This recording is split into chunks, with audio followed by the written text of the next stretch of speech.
Ну а 1 августа в Якутии завершился сезон строительных отрядов профессиональных образовательных учреждений Якутии. Бойцы трудились в составе одного студенческого отряда под патронатом главы республики. О том, какая работа проделана за лето, расскажет Вера Гаврильева.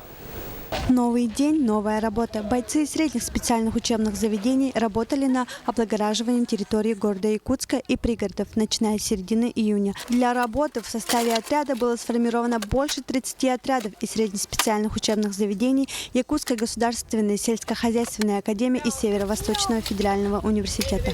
Ребята трудились по 8 часов в день, по 6 дней в неделю. Ребята были закреплены за городскими округами. Некоторые ребята были прикреплены к муниципальным казенным учреждениям.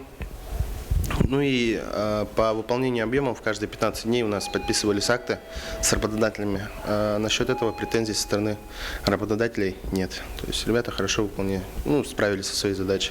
Алексей работает в стройотряде не первый год и признается, быть командиром не так и просто. И в дальнейшем он планирует продолжить работу в президентском отряде.